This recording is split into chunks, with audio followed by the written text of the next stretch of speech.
Puis bardassons-les, ces dirigeants-là. Il faut les bardasser, mais il faut apprendre à se battre, à se respecter. Il va falloir s'organiser mieux que ça politiquement. Faut se donner un pouvoir politique. Bienvenue en Bourgeois le Vert, le podcast où on charle de tout puis de rien.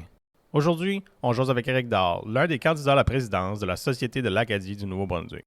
Il nous parle de son expérience politique ainsi que sa vision pour la SANB. Les élections pour le poste de la présidence approchent assez vite. Pour participer, il vous faut vous inscrire comme membre avant le 15 mai au www.sanb.ca/inscription. Éric Dahl, bienvenue en Bourgeois le Vert. Bonjour Gabriel, ça va bien ce soir? Oui, ça va bien. Merci d'avoir accepté l'invitation pour mon premier podcast. Eh ben, c'est moi qui vous remercie. Surtout là que c'est la première, la grande première. Je pense que je file un peu comme si je fais partie de l'histoire. Et c'est là du milieu des podcasts en Acadie. Exactement. On commence en grand. Premier podcast, la SANB, un organisme qui est au milieu de l'Acadie, des mouvements acadiens au travers des dernières années ou dernière décennie même. Donc, pour mettre ça en contexte un peu pour nos auditeurs, les élections pour la présidence arrivent bientôt. Mm-hmm. Il y a 3 candidats, dont toi qui est un des 3 candidats. Ils vont parler un peu des 2 autres candidats un peu plus tard. Donc, pour ceux qui nous écoutent, parle-nous un peu de toi. Qui est Éric Dahl? Pourquoi l'implication dans la SNB? De où ça vient? Les plans futurs? Tout ce que tu veux. Ah, pour sûr. Donc, ouais, comme tu as déjà mentionné, je m'appelle Éric Dahl. Je suis originaire de la Baie-Sainte-Marie, en Nouvelle-Écosse. C'est une région acadienne, un petit peu comme les Gaulois d'Astérix et Obélix, là. On est comme un petit village d'Acadiens entouré d'anglophones dans le sud-ouest de la Nouvelle-Écosse. Mais là, ça fait comme une quinzaine d'années que j'habite dans le sud-est du Nouveau-Brunswick, dans la région de Moncton. C'est ça. Peut-être pour donner un peu d'informations aussi par rapport à la SANB. Donc, la SANB, pour les auditeurs qui savent pas c'est quoi, c'est la Société de l'Acadie du Nouveau-Brunswick. Donc, c'est un organisme qui a fêté ses 50 ans l'année dernière. Donc, c'est quand même un organisme de représentation puis de revendication politique pour les Acadiens puis pour les francophones au Nouveau-Brunswick, qui a vraiment été à l'avant-garde depuis les 50 dernières années. C'est un gros dossier, par exemple, d'un point de vue historique pour la SANB, ça a été l'enchâssement du bilinguisme officiel dans la Constitution. Donc, c'est quand même un organisme qui a aussi été à l'origine de bien d'autres organismes dans la société civile acadienne. Donc, quand même, quand on pense Acadie et politique au Nouveau-Brunswick, c'est souvent la SANB est vue comme un incontournable. Donc, moi, mon background est surtout dans les langues. J'ai fait un bac en traduction à l'Université de Moncton. Par la suite, je me suis rendu à l'Université d'Ottawa pour faire une maîtrise en traduction. Là, depuis 2017, j'ai travaillé comme directeur des communications pour la Société de l'Acadie du Nouveau-Brunswick. Donc, je connais très bien l'organisme de l'intérieur. J'ai eu la chance de travailler avec 5 différentes présidences. Quand j'ai commencé, c'était Kevin Arsenault. Là, ensuite, on avait Joey Couturier par intérim. Ensuite, Robert Melançon. Et puis enfin, Alexandre Cédric Doucette. Et juste avant, j'avais oublié, avant Kevin, il y avait Philippe Beaulieu par intérim aussi. Okay. Donc, 5 présidences en tout. Donc, si je m'implique à la SANB, si j'ai travaillé là pendant 5 ans, c'est vraiment parce que la mission de la SANB me tient vraiment à cœur.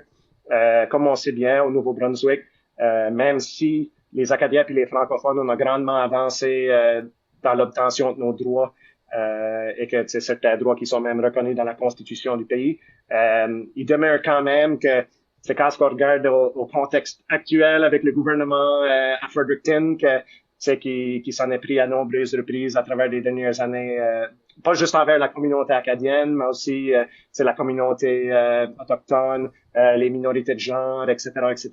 Mm-hmm. On voit qu'on peut quand même pas se reposer sur nos lauriers. Donc, je pense que cette lutte-là est toujours pertinente. Puis ça me fait honneur de pouvoir représenter l'Acadie dans ce titre-là. Et aussi, c'est ça, si ça me tient vraiment à cœur, c'est aussi parce que une autre partie de ma vie, sauf pour les communications puis les langues, ça a toujours été la musique aussi. Donc, j'ai eu la chance à travers des années de faire partie de plusieurs formations musicales. Les plus notables étaient en Saille, qu'on a fait un peu tourner des maritimes, et en France à plusieurs reprises, en Louisiane, et là, l'été dernier avec un groupe appelé Beaumont. Donc, c'est ça. Si la culture puis la langue me tient particulièrement à cœur, c'est en partie à cause de mon cœur d'artiste aussi. Ah, ça c'est intéressant. Je suis sûr qu'on peut, si on a Éric Daou élu à la présidence, on pourra s'entendre une célébration assez intéressante de ton côté comme ça, avec la musique et tout là. Ben peut-être qu'on pourrait rassembler toute la gang là, puis faire ça comme un bon party de cuisine, comme qu'on aime faire. Un mini 15 août. C'est ça, exactement. Parfait. Encore une couple de questions pour toi. Je vais commencer avec la question, pas la question qui tue, mais une des questions qu'on voit souvent. Et puis, je suis curieux de savoir, si tu l'as reçu déjà ou si tu as eu des remarques à propos de ça. Et si ça l'a changé beaucoup depuis la dernière présidence. Donc, la question de l'âge. Je sais que souvent, on a des personnes, juste en général, en politique, les personnes impliquées sont plus âgées, si on veut. C'est plus, ce qu'on appellerait pas des jeunes adultes. Mais avec la dernière présidente de la SANB, Alexandre, qui a été élu le président le plus jeune de l'histoire de la SANB, je me demande si c'est une culture qui a changé à la SANB ou est-ce que c'était même déjà une culture qui était présente du début? Parce qu'il y a quand même, au travers des années, assez de jeunes ou de jeunes adultes qui sont impliqués au travers de l'organisation. Donc, c'est ça, je me demande si tu crois que ça va avoir un impact sur ta campagne ou tu as fait tes preuves et puis le monde de l'environ savent qui tu es et puis que c'est pas un enjeu. Ouais, je dirais que c'est pas tellement d'un enjeu ou même que c'est quelque chose de positif. Là, on dirait, j'ai 32 ans de vieux. À cet âge-là, je sais pas si je suis un vieux jeune ou un jeune vieux. On dirait que c'est comme un drôle d'entre-deux. Mais c'est ça, je pense que c'est quand même bien d'avoir une certaine énergie au niveau de la présidence. Là, je pense que c'est comme bien des organismes, la SANB, c'est souvent la membriété était d'un certain âge, parce que souvent, les gens qui sont à la retraite, ils ont plus de temps à se permettre, à se consacrer à des causes et des choses comme ça. Mais je dirais que la SANB, on est quand même très choyé en tant qu'organisme francophone à travers de tous les réseaux au Canada, parce que c'est ça, c'est pas juste à la province du Nouveau-Brunswick, il y a des organismes comme la SANB, il y en a dans toutes les provinces et territoires. Puis vraiment, parmi le réseau pan-canadien, on a vraiment une très forte membriété ou une très forte composante jeunesse au sein de notre membriété. Je dirais qu'Alexandre Cédric, justement, en étant le plus jeune élu à 25 ou 26 ans de vieux, qu'est-ce qu'il était élu, c'était le plus jeune président de l'histoire. Puis je pense que la membriété a quand même apprécié sa présidence, parce qu'il a fait vraiment un bon job, mais deuxièmement, ça permet aussi d'intéresser peut-être une nouvelle génération à la SANB.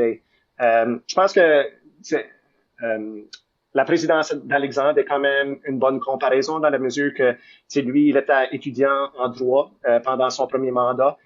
Moi, je viens juste de me lancer au mois de septembre dans une nouvelle aventure académique en commençant un PhD, un doctorat en sociolinguistique à l'Université de Moncton. Donc, dans le cadre de ma recherche, je me concentre vraiment sur toute la question des droits et des politiques linguistiques dans les provinces de l'Atlantique, en me concentrant pas juste sur les droits par rapport aux communautés francophones minoritaires, mais également pour voir de la perspective des communautés autochtones aussi, parce que là, eux, ils n'ont pas nécessairement toutes les mêmes protections juridiques au niveau des droits linguistiques comme nous, les francophones. Donc, et d'ailleurs, on va peut-être en parler plus tard quand on parlera de ma plateforme, mais je pense qu'il y aura des collaborations vraiment intéressantes à faire de ce côté-là.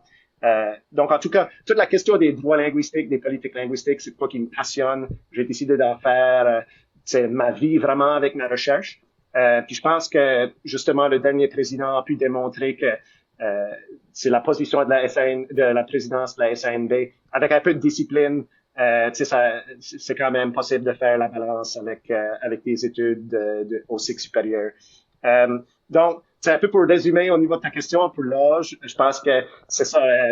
la jeunesse est pas nécessairement garante d'innovation, puis la vieillesse est pas nécessairement garant de sagesse non plus là. Donc, on va voir. Je pense que vraiment on a 3 candidatures super fortes et que vraiment c'est que du positif pour l'organisme là. Donc, peu importe qu'est-ce que les résultats, je pense que l'organisme va être entre de bonnes mains. Mais c'est sûr que, de ma perspective, je pense que ce sera bien de poursuivre sur cette relancée-là qui a été commencée avec Alexandre Cédric pour essayer de continuer oui, garder la base traditionnelle mobilisée, mais aussi d'aller voir comment est-ce qu'on peut attirer des nouveaux membres et des nouvelles membres. Absolument, absolument. Et puis, pour clarifier, si jamais les autres candidats nous écoutent, c'était pas pour dire qu'ils sont vieux que j'apportais la question, c'était juste pour... non, pas du tout. Ben, c'est sûr que c'est sûr qu'on regarde, puis c'est ça, c'est comme 2 générations. Oui, c'est ça. Ouais. Parlant de l'implication des jeunes, ou peu importe comment on va appeler ça, différentes générations, oui. Qu'est-ce que toi, à quel âge toi tu as, dirons, commencé à t'impliquer politiquement, et qu'est-ce qui t'a amené à t'impliquer un peu plus? Parce que une des raisons pourquoi je veux faire ce podcast-là, c'est pour mettre plus d'informations dans les internets un peu partout, essayer d'avoir le plus de monde sous écoute. On s'entend que les générations plus jeunes sont plus souvent sur Internet, écouter les Reels, des podcasts potentiellement, des choses comme ça. Et puis, en même temps, les informer sur les enjeux politiques qui s'en vont et tout ça. Donc, toi, si tu retournes à peu importe l'année que tu veux retourner, qu'est-ce qui t'a vraiment motivé à te dire, OK, moi, la politique acadienne ou même la politique en général, ça m'intéresse et puis je veux en faire partie? Oui, je commence en disant que quand on est acadien dans les provinces atlantiques, que ce soit en Nouvelle-Écosse, l'île du Prince-Édouard, Nouveau-Brunswick, on est quasiment né politique. C'est juste notre existence, en quelque sorte, est politique, le fait qu'on a constamment besoin de se battre pour nos droits, se battre pour les services. Je dirais que ça fait en sorte que, j'ai toujours eu une manière de ce désir-là ou ce besoin-là de me prononcer politiquement, de prendre la parole, de dénoncer quand on a besoin. Je dirais aussi que mes implications au niveau culturel ont beaucoup alimenté ma réflexion artistique aussi. Parce que c'est ça, c'est sûr que je suis de la première génération en Nouvelle-Écosse qu'on avait accès ou qu'on avait la main mise sur nos districts scolaires. Donc, je suis un peu comme enfant de la charte des droits des droits et des libertés dans ce sens-là. Donc, c'est sûr que faisant partie de cette première génération-là, on nous a vraiment comme martelé à l'école, OK, il faut garder sa langue, il faut garder sa culture, c'est vraiment important. Il faut se mobiliser quand ce qu'il faut. Puis on dirait que ce message-là a toujours resté avec moi. J'ai été chanceux que dans ma famille aussi, il y a certains membres, dont mon grand-père, Homer, que tu as toujours très actif sur le plan politique, au niveau des différents organismes. Lui, il a fait carrière aussi à l'Université Sainte-Anne, en Nouvelle-Écosse. Donc, c'était quand même un patriote acadien, on pourrait dire, puis il a transmis ces valeurs-là. Là, à un niveau plus formel, dès l'école secondaire, je me suis impliqué avec les organismes jeunesse, participé à des différentes activités. Puis là, comme j'ai dit, c'est surtout après avoir effectué mes études de maîtrise que là, j'ai décidé de m'impliquer plus sérieusement, pas à titre bénévole, mais en tant qu'employé à la SANB. Donc là, je travaillais là pendant les 5 dernières années, jusqu'à, je pense, j'ai arrêté en avril l'année dernière, puis là, j'ai commencé les études au mois de septembre, puis là, je vais me relancer, revenir au service de notre patrie acadienne, là, on pourrait dire, cette fois-ci, de façon plus ouais, c'est ça. Donc, l'implication a toujours été là, mais c'est juste une différente façon de s'y lancer. OK. Est-ce que tu penses que c'est quelque chose que on a perdu au cours des années un peu. T'as mentionné que t'es un peu comme un enfant de la charte au début. On s'est vraiment fait dire rentrer ça, ok non c'est important, il faut qu'on se batte, bla bla bla. Est-ce que tu penses que c'est quelque chose qu'on a perdu un peu au cours des années? Pas nécessairement que on se bat plus aujourd'hui, mais je crois qu'en général, politiquement, il y a comme une fatigue un peu qui s'est installée. Est-ce que tu crois que... Est-ce que tu vois ça de un, et est-ce que tu crois que c'est quelque chose qui est temporaire ou c'est la nouvelle réalité, un peu comme la religion, les Acadiens religieux, des plus religieux dans le temps. Aujourd'hui, on est un peu moins religieux, mais ça fait quand même une grande partie de certains niveaux de la culture. Ouais. Non, je pense que ta question est vraiment intéressante. Et je pense que c'est surtout le contexte qui a changé. C'est pour le mieux et pour le pire à certains niveaux.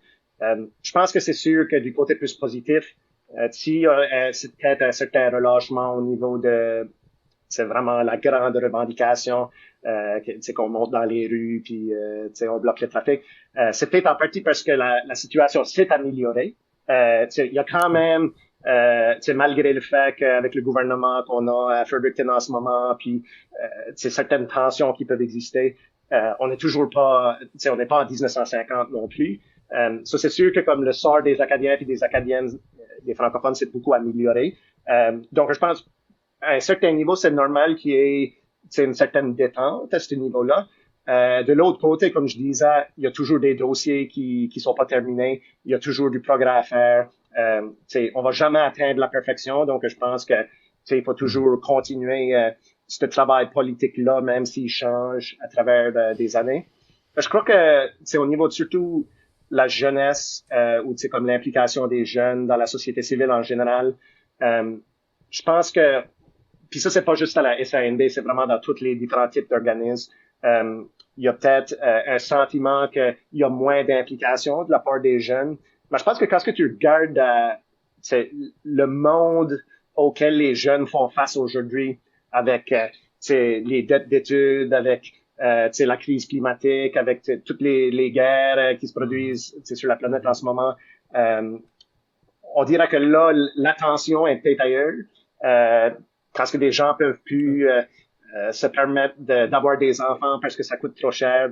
C'est quand même normal que l'attention soit peut-être portée ailleurs. Mais je pense qu'au même temps, il y a peut-être un peu d'exagération qui se fait aussi. Je pense que c'est pas vrai de dire que les jeunes sont moins impliqués comme que tu peux entendre certaines personnes dire. Parce que je pense que l'implication est peut-être juste d'une différente forme. Je pense que c'est tout ça qui se passe en ligne, que les jeunes sont beaucoup plus portés à revendiquer de façon virtuelle. Je pense que c'est quand même un coup qui compte, puis qui amène à du vrai changement et tout. Là, c'est sûr que il faudra pas juste qu'on voit que ça soit la justice sociale ou la politique ou quoi que ce soit comme étant juste en ligne. Je pense que la vraie vie est pas sur un écran là, puis il faut s'impliquer des fois de façon plus engagée. Puis j'encourage tous les auditeurs et les auditrices là de devenir membres de la SANB, bien sûr, ou vraiment de n'importe quel organisme local ou provincial dans la société civile, parce que c'est sûr que dans bien des différents secteurs, on a besoin du monde engagé pour pouvoir avancer les dossiers. Mais c'est ça, je pense que c'est surtout le contexte qui a changé, puis que c'est dépendant de ce que tu portes ton attention, tu vas pouvoir trouver c'est soit une preuve que les jeunes sont moins impliqués ou une preuve que les jeunes sont même plus impliqués. C'est peut-être juste la forme d'implication qui a changé. Oui, non, c'est vraiment un bon point. Si je compare avant, par exemple, si je m'en allais dans le chemin avec ma pancarte, s'il y a juste les voitures qui passaient, si j'étais chanceux, peut-être les nouvelles, on allait faire un article dans le journal.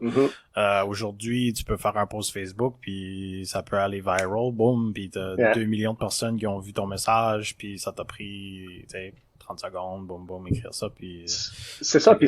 Ouais. Puis c'est ce que je trouve que des organismes comme la SANB sont vraiment intéressants, parce que à la fin de la journée, la SANB, c'est un mouvement citoyen, mais aussi où on élit des représentants pour faire du lobbying en notre nom. Donc, oui, avec un post qui va viral et tout ça, c'est vraiment important, parce que ça permet de toucher à des milliers, même des millions de personnes. Mais en même temps, souvent, c'est dans les coulisses du pouvoir que les décisions les plus influentes vont avoir lieu. Je pense que c'est vraiment important pour l'Acadie, pour la francophonie au Nouveau-Brunswick, d'avoir des organismes comme la SANB qui sont là pour faire partie de ces processus de décision-là, puis pour pouvoir avancer nos intérêts stratégiques. Donc, je pense que les deux vont vraiment main dans la main. Il faut avoir le côté plus de message public, mais alors aussi c'est tout dans le but d'essayer d'orienter de façon concrète les décisions qui se font prendre, que ce soit à Fredericton, à Ottawa, peu importe. Yeah.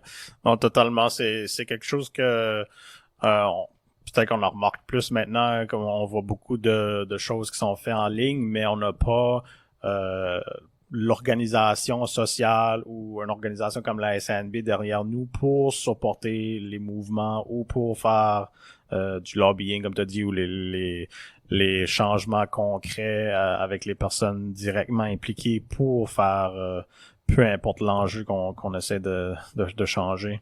Mm-hmm.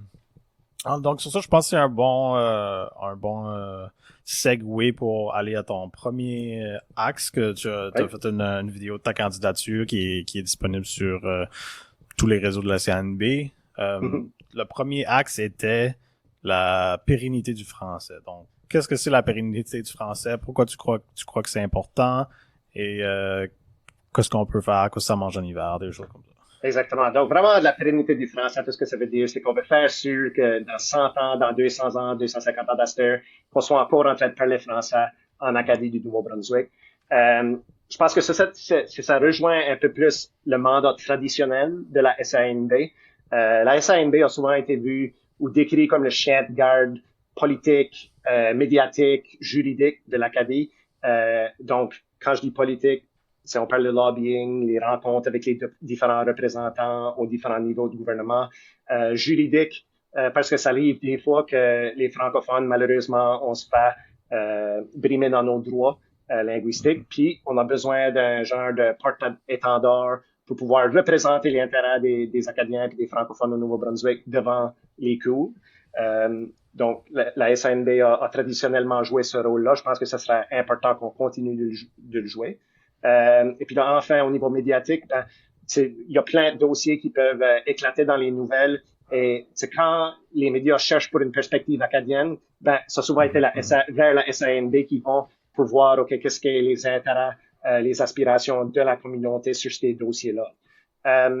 Je pense que malheureusement, comme je disais plus tôt, même si on a beaucoup avancé dans les dernières décennies par rapport aux droits pour les francophones, on voit surtout avec le gouvernement actuel à Fredericton, je me sens quasiment là comme si c'est comme dire le mot Voldemort là, tu sais, comme Harry Potter là. Le gouvernement that shall not be named. Ouais, exactement là.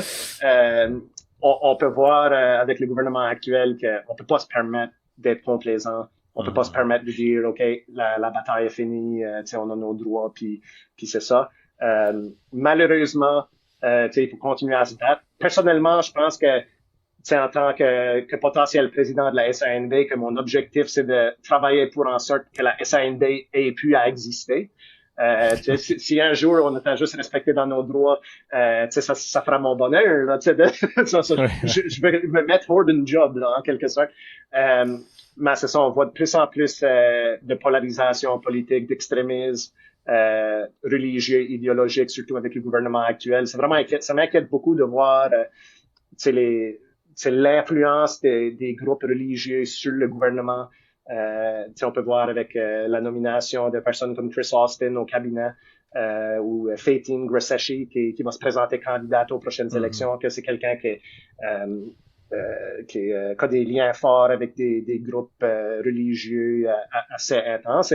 Évidemment, c'est rien contre des gens qui ont une croyance. Je veux dire, je pense que ta religion est personnelle, mais je pense qu'on peut être d'accord que quand c'est rendu que c'est des décisions politiques pour toute la province sont en train d'être influencées par des formes assez intenses de religion, pour moi personnellement, ça ça me rend un peu craintif. Donc, je sais pas si tu voulais... J'allais juste dire, non, t'as raison, on voit beaucoup de... ironiquement parlant, la campagne de 2018 des conservateurs, elle a beaucoup sur la décentralisation, et puis dans les dernières années, ça a un peu le contraire. On le voit maintenant avec les conseils d'éducation où ils sont pas d'accord avec les changements à la politique 713. Le ministre il dit un peu, ben écoute, si t'es pas d'accord, je vais détruire le comité d'éducation au complet, puis là, il faut aller en cours, des choses comme ça. Donc, non, t'as totalement raison. Puis, faut continuer de se battre. Et même là, on voit des fois que on est tous, c'est même plus anglophone, francophone, on est tous le Nouveau-Brunswick, des fois dans le même bateau, puis pousser de les différents côtés. Puis je pense que ce dossier-là spécifique mérite une petite parenthèse parce que c'est ça, comme tu as mentionné, t'as le ministre de l'Éducation qui est en train d'essayer de dissoudre les districts scolaires anglophones parce que les districts veulent apporter le gouvernement en cours par rapport à tous les changements à la politique 713. Mais on a décidé de pas s'attaquer aux francophones parce que c'est quand même un droit qui est reconnu dans la charte d'avoir la gestion de nos propres institutions scolaires. Mais pour moi, personnellement, c'est un signe que est-ce qu'on devrait être en train de penser à la création de notre propre ministère de l'Éducation au Nouveau-Brunswick pour les francophones? Parce que là, on voit aujourd'hui, on s'attaque à la question des minorités de genre pour des raisons très idéologiques. Ben, demain, ça pourrait être un autre dossier. Donc, je sais pas, je trouve que c'est quand même inquiétant de voir jusqu'où le ministre est prêt à aller pour avancer un dossier idéologique, tandis que là, on n'est plus du tout en train de se concentrer sur l'éducation. C'est ça. Puis on regarde aussi dans la dernière année, il y a, à cause de l'explosion démographique, le fait qu'il y a plus en plus de monde qui déménage au Nouveau-Brunswick, on a construit 13 nouvelles écoles dans les régions anglophones, aucune nouvelle école dans les régions francophones, même si la population augmente aussi. Donc, encore une fois, dans une logique d'avoir le plus d'autonomie possible, si on avait notre propre ministère de l'Éducation, ben là, on aura la main mise sur nos infrastructures, on pourra construire ces écoles-là. En tout cas, je pense, on pourra avoir toute une discussion sur le côté de l'éducation, mais c'est ça. Pour retourner à la question initiale par rapport au premier axe de ma plateforme, c'est ça. Je pense qu'il faut que la SANB demeure continue de jouer ce rôle-là de rempart de l'Acadie, surtout au niveau des droits et des politiques linguistiques. Et puis je pense qu'il y a une partie de ça aussi qui rejoint le rôle traditionnel que la SANB a joué pour amener ensemble les différentes parties de la société civile. Donc, quand je dis société civile acadienne, tout ce que je veux dire, c'est que il y a tout un réseau d'organismes qui existent dans différents secteurs. Donc, t'as la SANB, t'as l'Association francophone des municipalités, t'as l'Association des enseignants francophones, t'as les sociétés culturelles, t'as l'Association acadienne des artistes professionnels du Nouveau-Brunswick. Donc, vraiment, tous les différents secteurs ont comme un peu leur propre organisme. Puis, la SANB, traditionnellement, joue un rôle de concertation, donc pour ramener ensemble tous ces éléments-là de la société civile. Depuis 2014, c'est ça, en 2014, il y avait eu comme une genre de petite chicane, qui avait fait en sorte que là, l'organisme ou la structure de concertation avait été dissoute. Là, il y a assez de temps qui a passé, il y a assez d'eau qui a passé sous le pont, assez de changements au niveau des organismes que là, d'après les conversations que je suis en train d'avoir avec des différents membres, il y a vraiment un grand intérêt de revoir l'arrivée d'un mécanisme de concertation peut-être un peu plus formel. Je pense que ça pourrait faire vraiment, ça pourrait être une partie intéressante d'un éventuel mandat ou un potentiel mandat comme président de la SANB, de voir comment est-ce qu'on peut travailler ensemble pour ramener tous ces organismes-là autour d'une même table, puis de le faire d'une façon que tous les organismes se sentent vraiment sur un pied d'égalité. Par exemple, la présidence de cette table-là pourra changer d'année en année, et que ça pourrait être le président ou la présidente de différents organismes chaque année, quelque chose comme ça pour assurer l'équité. Il y a toutes sortes de possibilités. Donc, non, je crois que ça fait absolument du bon sens. Écoute, notre slogan, c'est l'union fait la force, donc on peut pas se le cacher. on est plus fort quand on est ensemble. Tous ces organismes-là ont juste eux-mêmes un pouvoir ou une force politique déjà assez importante pour la plupart.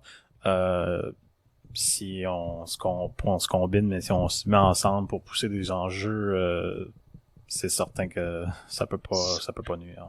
100%. Puis je dirais que c'est vraiment un de nos grands avantages en Acadie du Nouveau-Brunswick. Comparé à d'autres minorités d'un bout à l'autre du pays, on est incroyablement bien organisé sur le plan des organismes. Donc, si on peut, et on a été en train de travailler ensemble dans les dernières années. C'est pas pour dire qu'il y a pas, il y a pas eu de concertation depuis 2014. Mais là, je pense que c'est, et là, on parle un peu de transfert de génération et tout ça. Je pense que la mentalité des guerres des clochers est beaucoup moins présente maintenant que ça l'était par le passé. Puis je pense que c'est vraiment, vraiment positif pour l'Acadie du Nouveau-Brunswick qu'on ait cette vision-là plus rassembleuse. Je pense que c'est un parfait moment pour passer à ton deuxième axe, qui était la gestion des territoires. Alors, on parle un peu de la gestion des organisations, peut-être se mettre ensemble. Qu'est-ce que tu veux dire par gestion des territoires? Est-ce qu'on revient à le parti acadien avec une province acadienne, on divise la province en deux, ou qu'est-ce que ça veut dire? Ben, c'est ça, je pense que ça serait comme une version pas mal extrême, là, de gestion des territoires.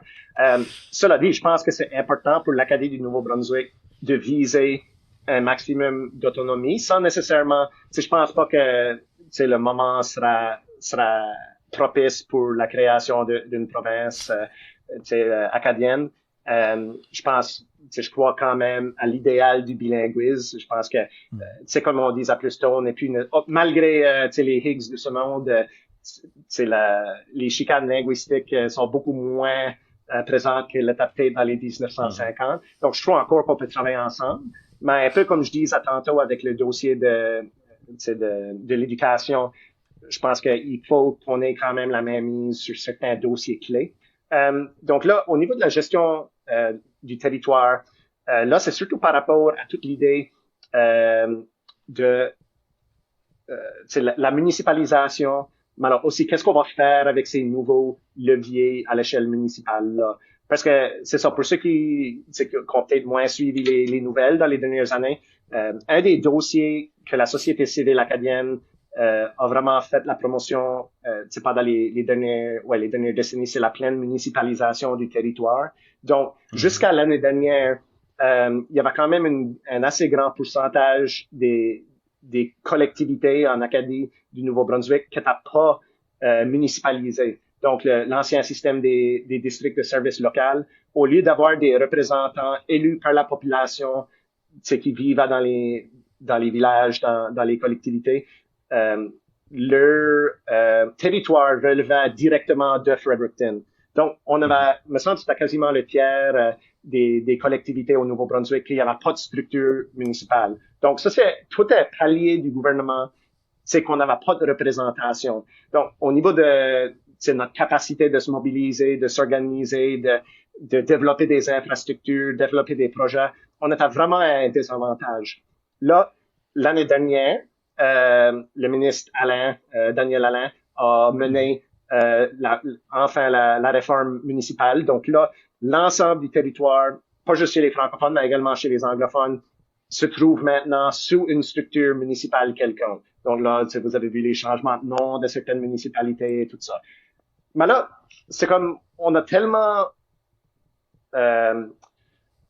dépensé d'énergie de juste terminer la pleine municipalisation, de clore ce dossier-là, qu'on dirait que on a moins porté attention. OK, une fois qu'on a la pleine municipalisation, qu'est-ce qu'on va faire avec ces nouveaux pouvoirs-là? Donc, pour moi, je pense qu'il faut qu'on commence à penser à qu'est-ce que les prochaines étapes. Et c'est un des grands rapports qu'on menait à la pleine municipalisation. C'est un rapport qui a été publié quelques décennies passées, appelé le rapport Finn-McLaughlin. Non, désolé, juste le rapport Finn. Et puis, je pense que ce sera vraiment un temps nécessaire de voir quasiment comme la création d'un rapport Finn 2.0. Parce que là, d'avoir une réforme municipale les impacts vont être quand même limités si on continue pas avec une réforme fiscale aussi, donc au niveau des taxes. Parce que c'est ça, là on a vraiment tout un mécanisme qui existe pour pouvoir mettre ensemble des projets quand même assez intéressants. Pour assurer le développement de nos communautés, mais de faire en sorte que nos communautés se développent de façon durable puis équitable partout dans la province. Là, je pense que ça, c'est tout un côté de la gestion du territoire, toute la question fiscale municipale. Mais je pense que surtout avec les différentes extrêmes de météo et puis les changements climatiques qu'on a pu voir dans les dernières années, je pense que veut ou veut pas, il faut qu'on commence à réfléchir sérieusement à qu'est-ce qui vont être les impacts des changements climatiques sur nos infrastructures locales. Déjà, on regarde il y a quelques semaines dans l'Acadie Nouvelle, je lisais à propos d'un monsieur à Saint-Marie-Saint-Raphaël dans la péninsule acadienne que sa maison, à cause de l'érosion côtière causée par la montée des eaux, il est comme à 20 pieds de la falaise. Mais là, ils appellent leurs élus, ils appellent à Fredericton, puis ils disent, il y a rien qu'on peut faire pour vous autres. Mais quand il y a une inondation à Sussex, il y a 3 ministres qui sont là dans la demi-heure, tu sais. Donc, je me demande comment est-ce que nous autres, dans les régions acadiennes, en travaillant avec les municipalités, en travaillant avec la société civile, comment est-ce qu'on peut faire en sorte qu'on ait les mécanismes à portée de main pour régler nos problèmes nous-mêmes. Pour pas qu'on ait à appeler à Fredericton, s'il y a une maison ou une route qui a besoin d'être déplacée à cause de l'érosion. Je veux dire, ça peut paraître un peu ridicule, mais les experts aussi, ils sont en train de mettre en garde contre la possibilité que les digues sur l'île de Chignecto, si ces digues-là larguent et qu'on inonde l'île, ça se peut que le Nouveau-Brunswick soit séparé de la Nouvelle-Écosse par un cours d'eau. Là. Les répercussions de tout ça sera immense. Ça impliquera le fédéral, le provincial, le municipal. C'est vraiment comme, autant que ça peut sonner comme une drôle de théorie, là, comme c'est des réelles possibilités qui sont devant nous autres. On a déjà il y a déjà les deux gouvernements se battent déjà avec le fédéral là, pour la partie de terre quelque part là, entre les deux provinces. Là. Ah non, c'est pas nous autres qui s'en occupent. Et je peux juste imaginer si que ça inonderait ou ça agrandirait ou des choses comme ça. C'est sûr que il va y avoir pas mal de pointage de doigts là. Qui devrait faire quoi? Là. Puis c'est ça. Puis je veux dire, l'idée c'est pas de faire de la SAND un organisme de revendication environnementale. Je pense qu'il y a des organismes qui existent qui font très bien ça. Mais je pense qu'on a quand même besoin d'avoir une perspective acadienne, francophone sur ce dossier-là, parce que c'est déjà en train d'affecter nos communautés. Ou même, c'est une question que je me pose, par rapport à la durabilité des ressources. Comment est-ce qu'on peut exploiter ou profiter de nos ressources de façon responsable, sans nuire à la biodiversité, sans polluer nos cours d'eau, sans faire en sorte que toutes les nappes phréatiques et puis les lacs et les rivières et tout ça soient pollués ou que les crues des eaux soient trop intenses pendant certaines périodes de l'année et puis que ça mène à des inondations, tout ça. Donc, évidemment, on va pas pouvoir répondre à ces questions-là ce soir, toi et moi, mais je pense que ce sera vraiment important dans le cadre d'une grande réflexion sur la gestion du territoire qu'on commence à penser à ces questions-là puis d'avoir des solutions qui sont spécifiques et puis bien adaptées à nos réalités dans nos communautés. Absolument. Je pense que même en général au Nouveau-Brunswick, c'est une conversation qu'il faut qu'on ait de plus en plus à la grandeur de la province.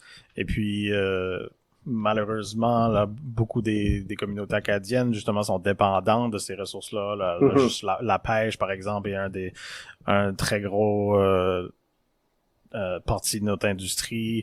Tout le côté forestier, les coupes à blanc, on voit au cours des années, là, en promenant la province, tu vois de plus en plus proche. Ah, là, ils ont coupé tout de suite. Avant, ils sont tellement loin, on les voyait pas. Là, ils se rapprochent de plus en plus. Je sais que et même, il y a tout le dossier là, du chantier, je crois, dans le bout de Canadie, le camp d'armée ou quelque chose comme ça, là, où il y a beaucoup de revendications avec les bleuets. C'est tout un impact que ça a sur l'écosystème au complet dans la région. Donc, 100%. Puis je pense que ça, c'est vraiment un très bel exemple, d'un dossier, où l'environnement et puis les désirs de la communauté vraiment se rejoignent. Parce que je veux dire, regarde, comme tu dis, faut pas, il faut quand même être réaliste en disant que on a des ressources puis qu'on va chercher à les exploiter. Mais comment est-ce qu'on peut le faire de façon responsable puis avec l'approbation de la communauté? Parce que je pense, tu regardes à Tracadie, clairement, le seuil de l'acceptabilité sociale n'a pas été rencontré. Puis, je veux dire, même pour des gens qui, souvent on cherche à faire, on dit comme, OK, il faut balancer l'économie et puis l'environnement. Mais en même temps, je pense qu'il y a une façon à le faire responsablement, de développer les différents secteurs, mais de façon sans nuire aux écosystèmes et tout ça. Puis, faut pas être un tree hugger là pour réaliser que couper à blanc tout le champ de tir pour planter des bleuets là, que ça juste pas de bon sens. Là. Mais ça c'est mon opinion. Là. Non, puis c'est ça, c'est une question de longévité aussi. On a ces industries-là de la pêche, on a des industries agricoles, on veut vraiment, t'as parlé tantôt d'autonomie, on a besoin de ces industries-là pour être plus autonomes si on veut garder des emplois dans nos régions, l'autosuffisance alimentaire, des choses comme ça. Mais on peut pas aller full exploitation, puis dans 5-10 ans, on n'a plus à exploiter. Il faut trouver la balance à au lieu maximiser l'exploitation puis le profit, peut-être que on baisse un peu le profit, mais on peut y aller pour des générations encore à place de commencer à penser à qu'est-ce qu'est la prochaine industrie. Exactement. Puis c'est ça. Là, je vais peut-être me permettre de faire comme un petit segue dans la dernière axe. Là. Mais c'est ça. Je veux dire, je pense qu'un bel exemple, c'est en regardant les communautés autochtones, parce que et là, évidemment, je suis acadien, je suis pas autochtone, je peux pas parler en leur nom, mais de ça, j'ai pu comprendre de leur façon de voir le monde.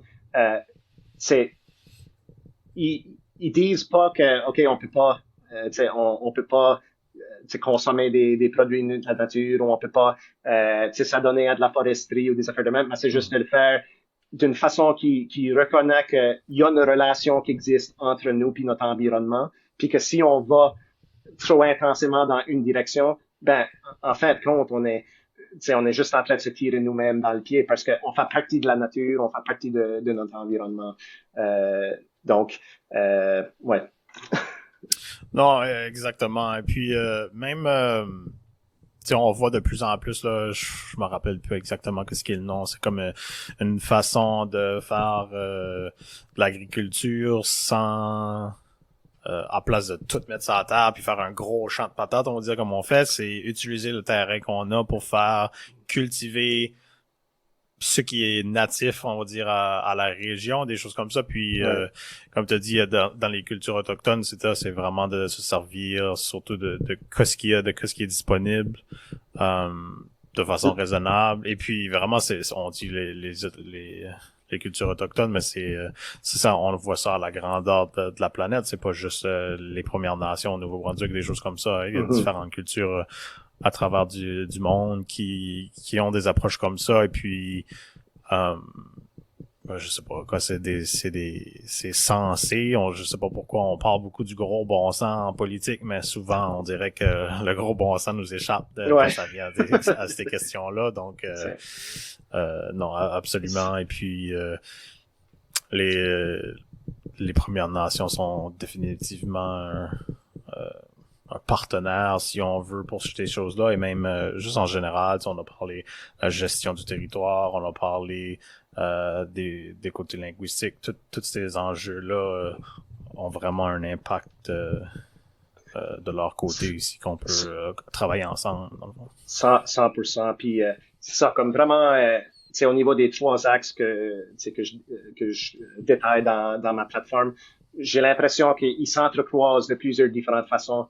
Donc, on a parlé de la protection des droits linguistiques, on a parlé de la gestion locale du territoire, autant du côté de la réforme fiscale que des impacts des changements climatiques. Mais là, le troisième axe dans ma campagne, c'est vraiment de voir qu'est-ce qui sera les voies potentielles, les opportunités potentielles de collaboration entre la communauté acadienne francophone et les communautés autochtones au Nouveau-Brunswick.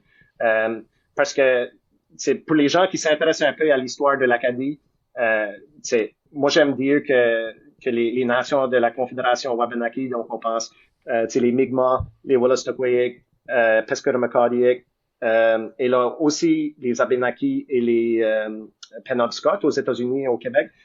C'est vraiment nos plus anciens alliés. Même si la relation n'a pas toujours été parfaite, puis surtout après la Confédération, c'est demeure que au début de l'Acadie, c'est vraiment, on a établi des relations vraiment uniques en Amérique du Nord avec les différentes nations autochtones sur le territoire, où on a vraiment pu avoir beaucoup plus de réciprocité, des alliances militaires, par exemple, des alliances commerciales, que là, malheureusement, avec la déportation, tout ça, ça a un peu été éteint, mais en même temps, ça a continué à travers des années de différentes formes. Puis là, moi, une des affaires qui me passionne vraiment, c'est de voir comment est-ce qu'on peut faire revivre ces liens-là. C'est parce que là, surtout aussi, comme je disais, avec la déportation, puis la Confédération, la création des réserves et tout ça, on a vraiment cherché de façon intentionnelle à nous séparer. Et puis là, c'est sûr que l'Acadie, dans les dernières 50, 60 années, on a vraiment pu se développer au niveau de nos droits linguistiques, au niveau de l'acquisition de nos droits pour l'éducation, pour la santé, tout ça. Et depuis que j'avais commencé à la SANB aux communications, je m'étais un peu donné l'objectif à l'intérieur de l'organisme à devenir un peu comme l'intermédiaire entre la société civile acadienne et la société civile autochtone. Donc, ça m'a amené, si je peux juste me parler un peu de mes expériences avec les communautés, ça m'a vraiment donné la chance de pouvoir rencontrer du monde vraiment, vraiment intéressant. C'est surtout de la communauté Mi'kmaq, de la communauté Wolastoqiyik, des elders, des chefs, des artistes, du monde, de la société civile, des enseignants, toutes sortes de personnes. Puis, à la fin de la journée, on dirait une chose qui revient tout le temps, c'est qu'ils cherchent exactement les mêmes types de droits que nous autres, on a réussi à obtenir. C'est sûr que là, si tu regardes qu'est-ce que les responsabilités d'un chef autochtone, c'est un chef de bande, là, comme en vertu de la loi sur les Indiens, ils ont quasiment autant de responsabilités qu'un premier ministre provincial, mais avec vraiment une fraction des ressources. Je trouve que c'est du monde super courageux là, de se lancer dans ces positions-là.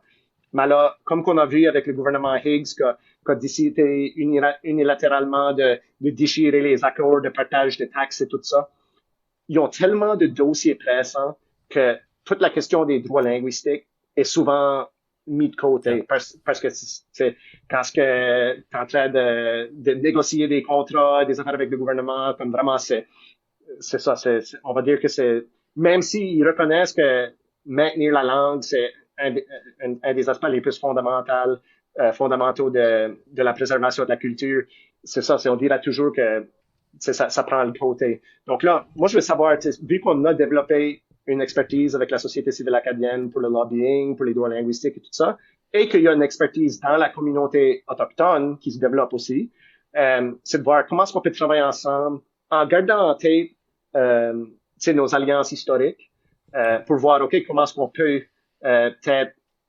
travailler main dans la main ou s'appuyer l'un et l'autre dans nos luttes, que je pense qu'ils sont à la fin de la journée différentes, mais communes au même temps. Donc, c'est ça, j'ai quelques aînés des différentes communautés que je travaille avec assez fréquemment, qui m'ont vraiment encouragé dès le départ d'essayer de creuser mon intérêt pour les cultures autochtones, mais là aussi, surtout pour voir comment est-ce qu'on peut faire revivre ces alliances-là ou ces liens-là entre nos différentes communautés. Donc, c'est quoi qui me tient vraiment à cœur. Puis je pense que c'est quelque chose qui pourrait vraiment être un peu comme une marée qui fait monter tous les bateaux.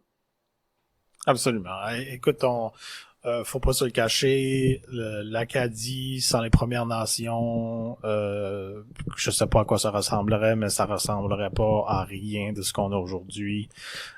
Juste comme tu as dit, pendant la déportation, ça a été tellement un aide pour garder beaucoup des Acadiens sur le territoire en soi-même. Donc, c'est sûr que toutes les avancées qu'on a fait, on sera probablement des années, des décennies en arrière de ce qu'on est aujourd'hui sans l'aide des Premières Nations dans le temps.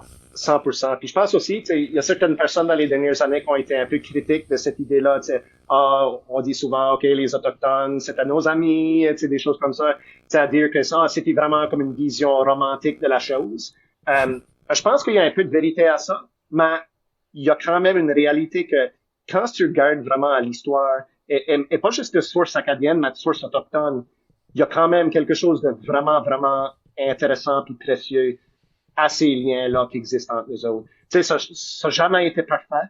Je pense qu'on a toujours été deux peuples distincts, mais il y a eu toujours des incidences ou des moments de collaboration que je pense qu'ils font en sorte que c'est une relation très unique, puis qu'il faut qu'on cherche à développer. So, l'idée, c'est pas de dire comme, OK, on est à des amis, là, c'est de dire, OK, comment est-ce qu'on peut faire revivre cette amitié-là, et puis la renouveler, puis, faire en sorte que ça existe, pour des générations et des générations à venir. Puis, ayant pu, participer à des différentes cérémonies, là, je suis également, ça avance lentement, mais je suis également en train d'apprendre la langue Mi'kmaq. C'est vraiment des cultures incroyablement belles. Au niveau des différentes connaissances, juste la beauté des langues, la beauté de la culture musicale, de la danse, tout ça. Puis je trouve que tu regardes à des places comme à Pabineau, par exemple, avec le chef Terry Richardson, que il est de plus en plus présent à des activités de la société civile acadienne. Il est souvent aux activités de la SAND. Puis, lui, il dit qu'il rêve du jour où le Nouveau-Brunswick, c'est pas juste qu'on reconnaisse le français puis l'anglais, mais également les langues autochtones, donc le Mi'kmaq puis le Wolastoqey. Je pense que, j'ai pas toutes les réponses à comment exactement que ça se produira concrètement, mais je pense que le moins qu'on puisse dire, c'est que c'est important qu'on ait cette conversation-là. Et surtout quand on regarde, par exemple, peut-être entendu parler d'une initiative dans la région de Fredericton, que c'est Lisa Pearlie Dutcher, qui est la mère du grand chanteur Jeremy Dutcher. Ils ont créé la première école d'immersion en langue Wolastoqey. Donc, ils ont commencé avec, je pense, un niveau de maternelle. Ils ont trouvé un bâtiment à Fredericton, tout ça, trouvé des fonds. Mais là, dans leur deuxième année d'existence, le gouvernement provincial à Fredericton a coupé leur financement de 50 000 pièces. C'est comme ça, littéralement, ils ont fait comme un GoFundMe, là, qui sont en train de socio-financer leur école, là. C'est comme, c'est enfin quelque chose de vraiment intéressant puis novateur qui se fait, puis qu'est-ce que le gouvernement fait? À cause, il n'y a pas de droit, il n'y a pas de protection. Il coupe dans le budget. Donc, c'est ça. Pour moi, ça, c'est vraiment pas acceptable. C'est une aberration. Donc, encore une fois, à la lumière de toute notre histoire qui nous unit, comment est-ce qu'on peut travailler ensemble? Pas pour, vraiment pour appuyer la communauté, pas pour parler pour eux ou pour dire, de façon paternaliste, on va vous régler vos problèmes. Moi, je pense que c'est nous autres qu'on a besoin d'apprendre d'eux, là, t'sais. Donc, comment est-ce qu'on peut travailler ensemble? Absolument. Yeah. Pour la prochaine partie, j'aimerais qu'on parle un peu dans le fond que tu vendes ta salade, parce qu'on a parlé, il y a deux autres candidats, donc Luc Desjardins et Nicole Arsenault-Slater. Nicole qui est la présidente par intérim en ce moment. Donc, pourquoi Eric Dow? Pourquoi voter pour toi? Est-ce que tu crois que... On faisait quelques parties. Premièrement, pourquoi Eric Dow? Et pourquoi pas Luc Desjardins? Luc Desjardins, peut-être pour ceux qui connaissent pas, il est quand même quelqu'un qui a assez d'expérience politique en Acadie, les francophones au Nouveau-Brunswick, tout ça. Dans son vidéo de candidature, avait des enjeux quand même similaires aux tiens, du côté de la gestion. Il a aussi proposé travailler à avoir un comité permanent sur les langues officielles, donc on parle de la pérennité du français. Et puis Nicole, qui est déjà là, déjà Mhm. président par intérim, qui a le pied dans la porte. On Mhm. parle de momentum tantôt, qui, tu sais, on Mhm. pourrait dire une droite Nicole, let's go, on Mhm. continue. Donc pourquoi Eric Dow et pourquoi pas un des deux autres candidats? Je Ouais. sais que tantôt t'as déjà dit que peu importe le choix, on était Mhm. Mhm. bien entre de bonnes mains, mais étant donné que c'est des élections. Ouais. OK, ben là, si tu me forces vraiment à vendre ma salade Eric Dow, là, je vais le faire, là. Euh, non, ben, je pense, ben, c'est ça, un peu, tu sais, comme tu disais, comme j'ai déjà mentionné, je pense que vraiment, on a trois solides candidatures. Nicole et puis Luc, c'est des personnes avec qui j'ai travaillé de façon assez intime au cours des dernières années. Quand j'étais employé à la SANB, Nicole, ça fait longtemps qu'elle est sur le CA. Luc, il était également impliqué au niveau de l'Association francophone des municipalités, qui est quand même un partenaire important pour la SANB. Donc, c'est des personnes que je respecte, c'est des personnes que je connais bien. Vraiment, à ce niveau-là, je pense qu'on n'est pas à Washington, D.C., là. On va pas commencer à se garrocher de la boue, rien de même. Là, je pense que ce qui me distingue peut-être un peu des deux, bien sûr, mis à part le côté générationnel, c'est je pense que il y a une certaine énergie que je pourrais apporter à la SAND, puis c'est sans nécessairement avoir toutes les bonnes réponses. J'ai l'impression que je suis en train de poser des questions qui sont intéressantes. Je pense qu'avoir les bonnes questions, c'est plus important que d'avoir les bonnes réponses, parce que c'est ça, ultimement, l'objectif de la société civile, c'est de ramener tout le monde ensemble, pour vraiment travailler d'une façon qui vise le maximum de consensus. Je pense que les dossiers de la SANB sont des dossiers que je connais très bien. C'est sûr que Nicole, comme intérim, tu dis que il y a une certaine continuité. En tant que quelqu'un que ça fait 5 ans que je travaille avec l'organisme et que qu'a rédigé l'ensemble des communications pour le mandat d'Alexandre Sidric, je connais intimement les dossiers, je connais bien le fonctionnement, je connais bien le réseau qui entoure la SANB. Puis je pense que autant qu'on peut avoir certaines similarités dans les visions, je pense que je propose quand même un programme qui va quand même dans certains sentiers que les autres ont pas nécessairement élaboré encore. Là, on va voir, ça sera bientôt là, peut-être par le temps que Ouais, le podcast demain sort, le débat, mais une fois que ça sort, peut-être que ça ça sera déjà sera peut-être passé. changé. Ça, en tout cas, demain soir, le 7 mai, il va y avoir le débat des candidats. Donc, là, on va peut-être avoir une meilleure idée de qu'est-ce qui est comme les points plus fins des plateformes de tous et de toutes. C'est ça. De ça, j'ai pu entendre de la plateforme de Nicole, on vise surtout sur la continuité. Elle parle de son implication au niveau de C35, c'est une loi pour assurer des garderies francophones. Je pense que c'est un travail qui a commencé bien avant que Nicole est arrivée et qu'elle a mené à bon port. Donc, je pense que on peut quand même la féliciter pour voir jusqu'à la fin ce dossier-là. Au niveau de la plateforme de Luc, les deux principales planches de sa plateforme que j'ai entendues jusqu'à date portent sur la création d'un comité permanent des langues officielles à l'Assemblée législative à Fredericton, une position que j'appuie à 100%. D'ailleurs, ça fait plusieurs années à la SANB, au moins depuis les 3 dernières années, qu'on revendique la création d'un comité permanent. Donc, c'est pas une nouvelle idée, ça demeure quand même une très bonne idée. C'est d'avoir une plus forte représentation acadienne et de parler des enjeux relatifs aux langues officielles de façon permanente à l'Assemblée législative. Je pense que ce sera vraiment une belle avancée pour les Acadiens. L'autre dossier qu'il a avancé que j'ai peut-être plus de réserve, c'est au niveau de la création d'un mécanisme d'imputabilité à l'intérieur du gouvernement provincial pour assurer que le gouvernement respecte le principe de l'égalité des deux communautés linguistiques. Ça, l'idée en soi, je pense, est pas fausse dans la mesure que, oui, la loi 88 assure, en théorie, l'égalité officielle des deux communautés linguistiques. La question, c'est de savoir, est-ce que c'est la SANB qui devra de jouer ce rôle-là de mécanisme d'imputabilité à l'intérieur du gouvernement même? je pense que dans le gouvernement, il y a quand même déjà des structures en place qui assurent cette imputabilité-là. Le bureau du procureur général, par exemple, joue déjà ce rôle-là pour faire sûr que le gouvernement respecte la loi. Puis je rappelle que en intégrant formellement la SAND comme mécanisme à l'intérieur du gouvernement, pour moi, ça c'est pas ma vision de qu'est-ce que la SAND est censée représenter. Oui, on rend imputable le gouvernement c'est par nos prises de parole. S'il faut qu'on se rende jusqu'en cour, on va le faire.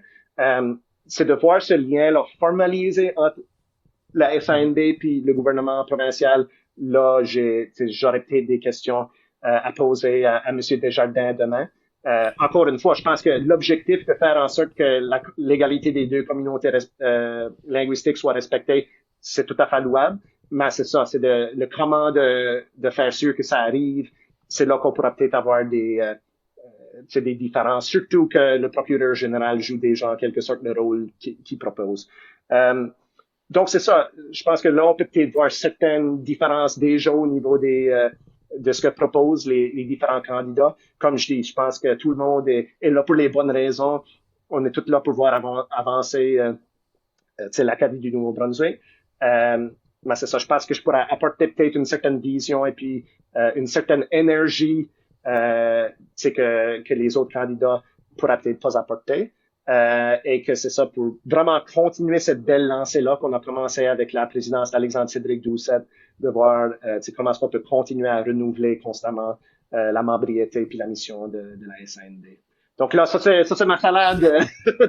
On dirait que je suis quelqu'un que j'aime surtout travailler par consensus, le travail d'équipe. Donc on dirait qu'il y a une partie de moi qui est comme inconfortable à essayer de démonter les arguments des autres et tout ça, mais c'est ça le jeu. Puis c'est ça. Je pense que là, ça donne au moins une certaine idée des différences entre les différents candidats. Oui. Donc une salade à saveur de renouveau, mais aussi un petit goût de familiarité de la SNB. On fait pas tous du nouveau, on garde l'essence de la SNB, les gros projets, les grosses idées, mais une nouvelle vision, si on veut, avec un petit avec quand même toute l'expérience, comme tu as dit, des 5 dernières années, qui supporte vers ton chemin, dans le fond, où tu veux apporter la SNB.